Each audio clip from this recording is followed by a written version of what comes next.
Hello, my beautiful diamonds and my Teletubbies. SheilaTruelove here with you.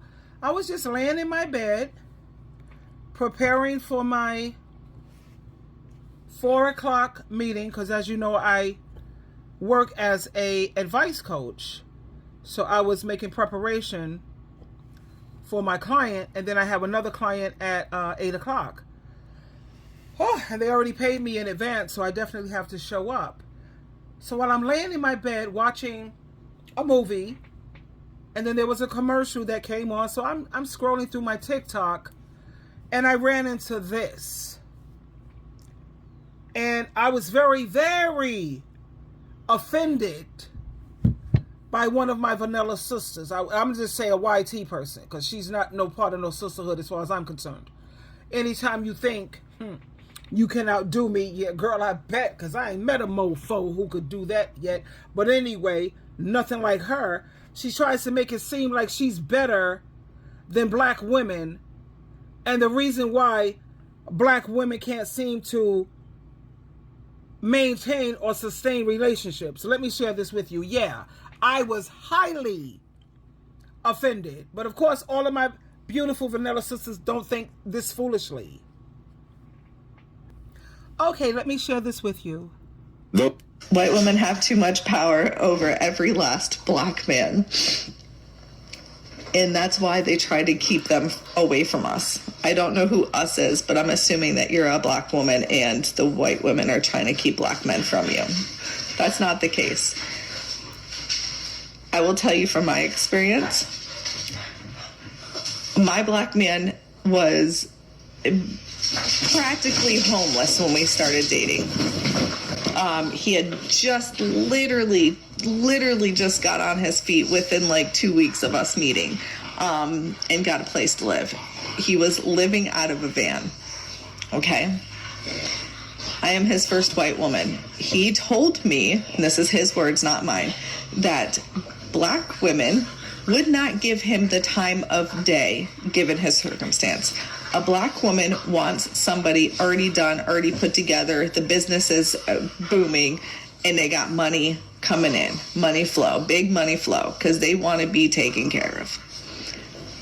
I saw the potential in my man, saw how great of a man he was. He's a God-fearing man, and saw how pure his heart is, and saw all of what he was trying to accomplish. And I literally just backed him up on everything. Now we run a successful business together that I helped him build from ground zero. Not from ground zero. He had a little bit going on before me. He's starting to pick up the pieces, but I tremendously help. And he said the biggest difference between me and the black women that he has been with is they want a put together man, and he wasn't quite put together yet, and that was okay with me. I didn't need his money. I got my own money. I got me financially. I'm good. He was just a bonus, and that, he said, was the biggest difference. And again, I'm the first white woman that this man has ever dated, so his experience was completely different prior to me. I think it is what it is, sweetheart. I'm like, what? But you notice what she said in the beginning. White women have too much control over black men.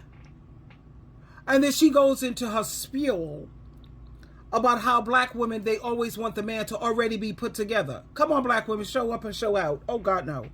What planet is this brought from? That's all black women have done when it comes to a black man, majority of us. But we're learning differently now. We're learning that we deserve more than struggle love. You go ahead and keep taking in your homeless men. And trust me, watch how that's going to blow up in her face. Give it time. And then she's going to be up here singing a different song. Now, if you've watched numerous of my videos, I told you where I went wrong when it came to picking my men. What was I doing wrong? I was always picking men based on their potential. I didn't care about you had it all together. And a lot of ebony women could say the same thing. I look at divorce court at least once a month, and you see so many of these black women working with these men, putting in the effort, bending over backwards. He don't have a job. He's not showing up to be a team player. But you know, what helped wake me up is I took myself into therapy. And each therapist, I always have a male therapist and a female therapist. And I have to do at least 5 to, 10 sessions per therapist because they have to really get to know you. And each and every therapist that I have ever spoken with, they all said the same thing. One, Sheila, you're very well adjusted. Because I came with a lot of stuff, in my life. It's happened. But I don't dwell in the past. Number 2, when it comes to the way I pick men, they said I suffer from the broken wing syndrome. Every single person said that. Now, what is the broken wing syndrome? I could see a person who may not have his stuff all together. He has one wing that's good. His body is good. It's good. He has one broken wing, and all he needs is some support. So I'll get up under that, and I'll work with you. As long as I see that you're willing to put in the work and the effort, and I see that you're trying, that was me. I used to be like that. And the reason why my therapist told me why it's not good for women to constantly keep picking men based on potential, aka broken wing syndrome, they said, think of it like this. Listen, Sheila, it's like adopting a bird with a broken wing. You see it, you feel sorry for it, and you believe if you love it enough, and if you care for it enough and help it to heal, it'll take off and it will soar and it will have so much appreciation and they will definitely value you. And then they broke it down. What does it mean to suffer from the broken wing syndrome? It means that you're constantly choosing men who are emotionally wounded, immature, or unstable because you believe you can fix them. You can help them grow, and you can turn them into the man that they could be. But here's the problem. I was dating who he is right now and not who he could be. You see, you can't build a future off of maybe someday. If he doesn't have it now, if he doesn't have the drive, they always had the drive, by the way. That's why I hung with them, because they were ambitious. But if they don't have the drive, the respect, the emotional maturity, it's not guaranteed that they ever will. Love doesn't magically fix people. It just doesn't. Healing is not my job. It's theirs. And after a while, it becomes very exhausting because you become his therapist, his mother, his savior, everything but his partner. And Miss YT woman, she gonna later on find out. So instead of being loved with him, you're constantly working on him. And that's exhausting. Most of the times, he's not even trying to grow.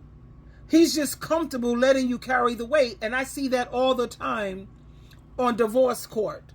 But I never picked men who was that lazy. And every time I had this faith and belief in them, they did raise to the occasion as long as they had me in their life. But you cheat on me, I'm one and done. You got one time to do that. And one thing I would not do is while I was busy trying to help them get on their feet and, become successful, I wanted them to be entrepreneurs, and I knew the way to do it. But while you're so busy working on helping them, you're not chasing your own dreams. That wasn't me. I was still going after what I believed in when it came to myself. And then I had to ask myself, first of all, while I'm dealing with this situation, does he give me peace? What about respect? How's that respect when you cheated on me? What about my joy? I'm constantly frustrated. I told you, marriage is not for me. It's just so not. Because it takes away your peace, your progress, your joy, your energy, your freedom. I couldn't do it. No. It was just too much. I'm always sitting up here thinking about how can I make him better? What can I do as a wife? Because God created a woman as his helper. And that's what I'm trying to do. But you have a lot of these men, they don't want helpers.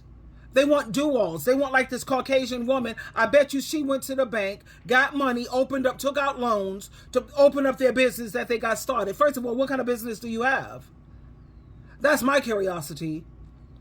But for her to sit there on her high horse and think that she's better than an ebony woman,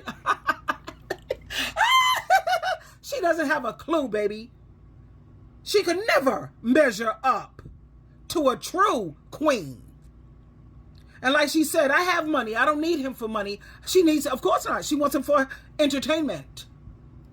Tell me, what shoe size do you wear? That's why she wants him. Can you dance for me? Dance for me, baby. Pop like, let me see your body move. You know what I'm saying? She talking about he was a God-fearing man and he was this. You know how many ebony women have stood by God-fearing men, or so they thought, just to find out later, oh, he was sleeping with a man on the side, or he got this side piece over here. Oh, he's on camera getting out of the car with the Trini, or he's caught in the hotel room. She's new. She's green, baby. She don't have a clue what she just signed up for. So for her to sit up here and try to offend ebony women like we don't work hard for our own race and our own nation of men. You see, the man she got, he has no loyalty. He has no integrity. He's sitting up. This is the reason why black people can't rise. Because you have so many of these black men supporting women like her. He's supporting her nation. She comes out of a white man's. That's a white man's semen. His semen is his nation. So he's taking care of her, building with her. You make the money from that culture and then you end up giving it right back. So she's with a very weak, foolish man. I won't even call him a man. Little boy. I mean, what kind of man works morning, noon, and night to tear down their own race of women, their own nation? How can you call that king material? That's not king material, honey. And the only reason why she's staying so, let me work like a slave, let me work like a dog, because you ever heard of someone who is eggplant whipped? He got her whipped with his pickle, baby.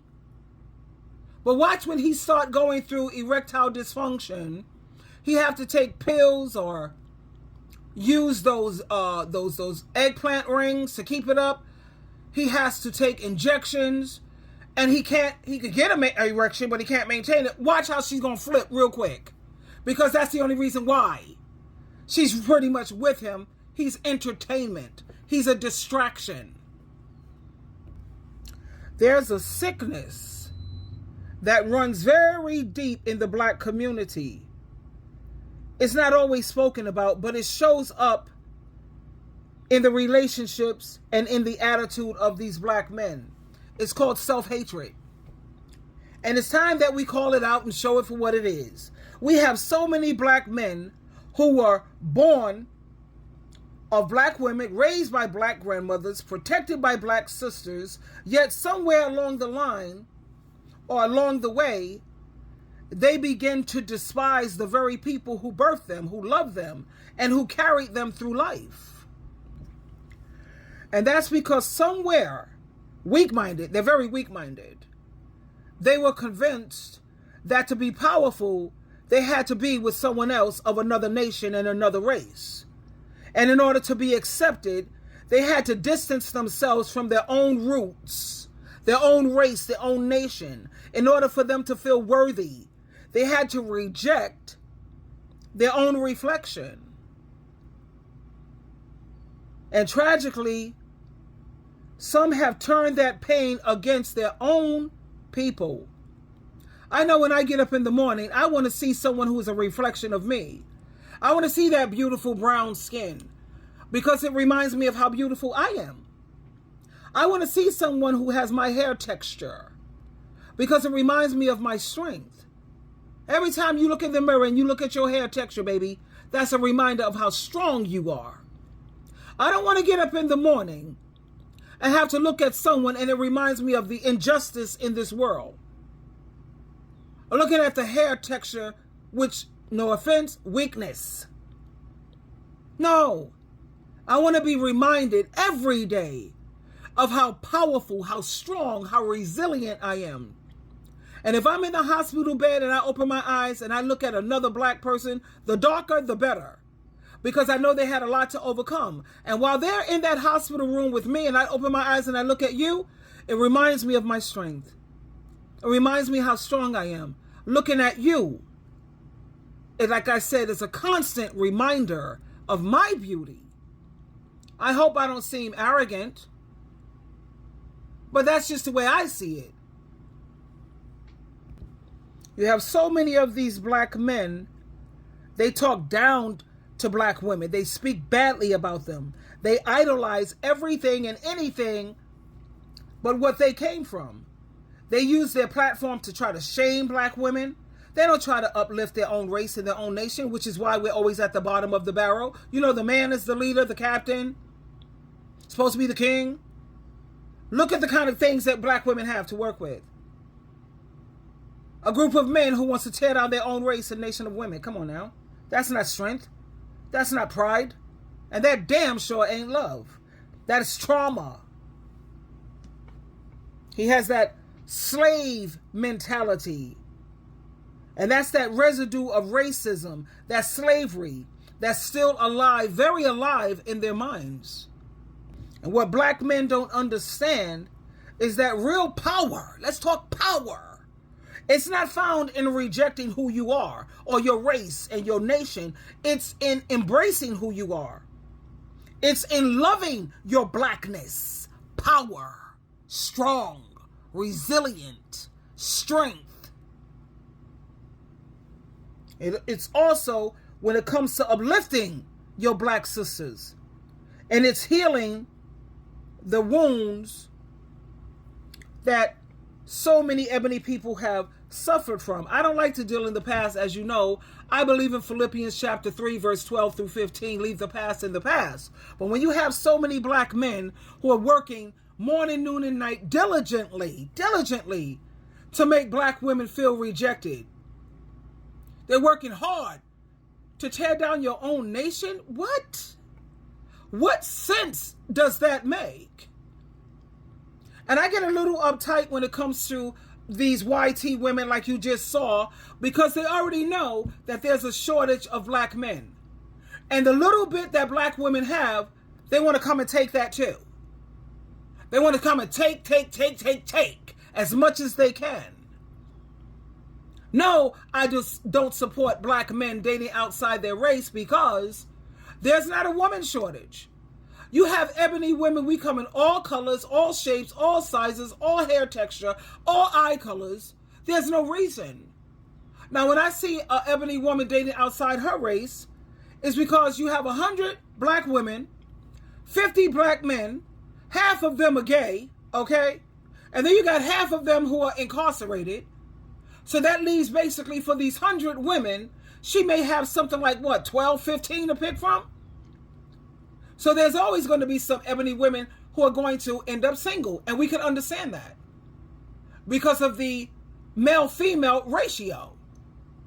But my thing is, you see black women already have so little already, and you want to come and try to take the little that they have. That's disrespectful. That's the way I see it. That's the way I will always see it.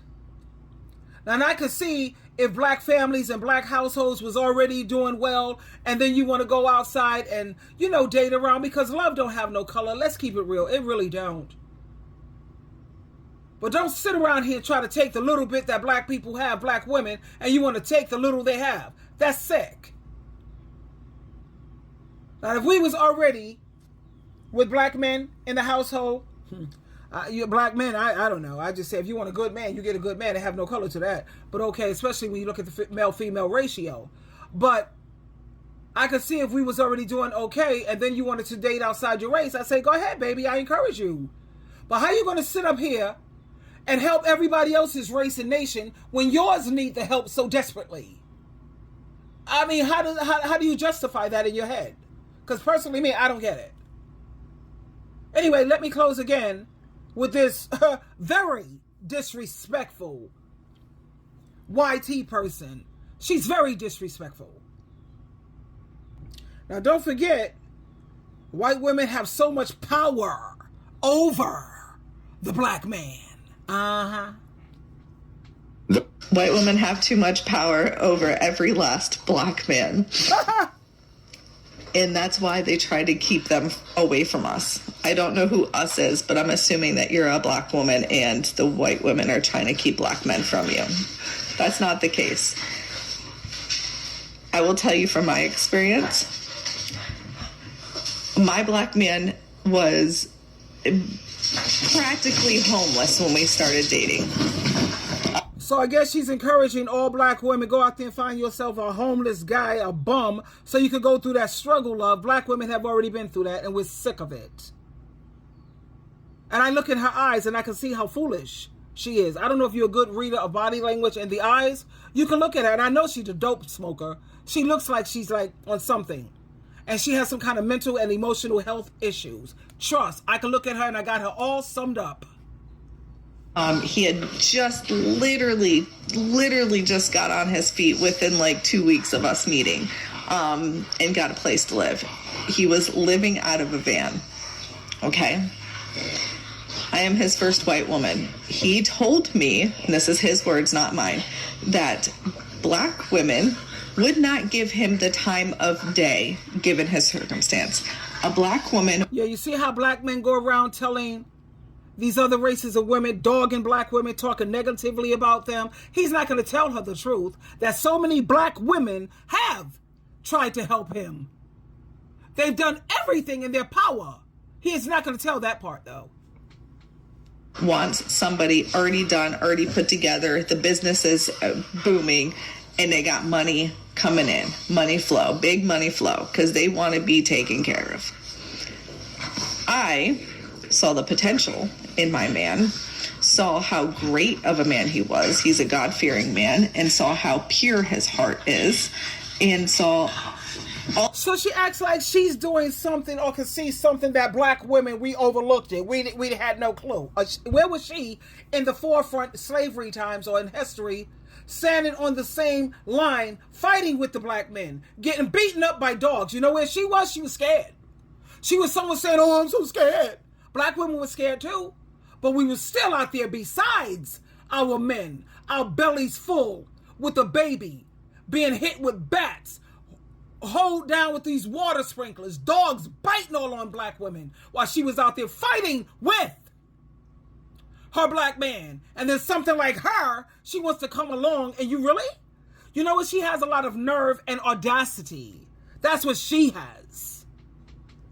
Of what he was trying to accomplish, and I literally just backed him up on everything. Child, please. Now we run a successful business together that I helped him build. Yeah, and I bet you she's paying most of the money. She's putting all of it in because she don't want to let go of Mr. Mandingo.